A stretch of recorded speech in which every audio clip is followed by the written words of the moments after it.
Magandang gabi po, Magandang Brother gabi. Eli. Narinig ko kasi sa inyo, binanggit mo na kapag isang miyembro na ng samahan ninyo, kapag nakagawa ng 3 offenses, itinitiwalag ninyo. The same offense. The same offense. Same po. Halimbawa, naglasing, sinaway namin. Naglasing uli, sinaway na namin.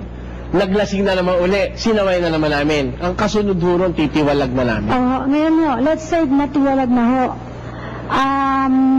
Saan ho kaya mapupunta yung kaluluwa ng tao ngayon? Ay, kami ho, pagka kami nagtiwalag, tinitiyak ho namin bago namin itiwalag, wala na siyang pagbabago talaga, ayaw niya na magbago.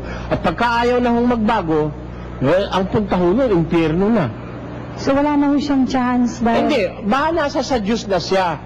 Bahala na ang Diyos sa kanya. Kasi ang nakasulat sa 5:11, 12 muna, 12.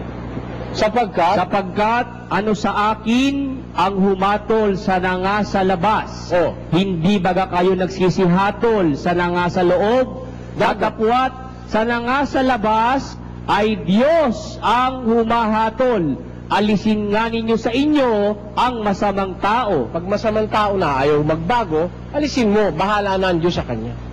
Kung gusto siyang iligtas ng Diyos, wala naman akong tutol eh. Pero ipinapaalis lang ng Diyos yung masamang tao. Kasi pag hindi mo inalis yung masamang tao, sabi dito pa rin sa 15, huwag kayong padaya.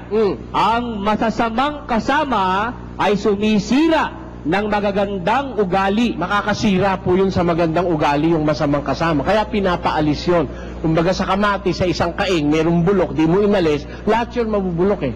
Di alisin mo at bahala ng Diyos sa kanya. Ayaw niya rin lang magbago eh.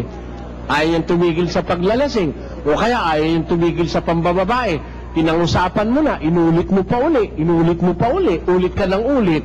Bahala na Diyos sa'yo. Ganun ho ang aming paniniwala, kaya kami nagtitiwalag. Dahil nasa Biblia yun.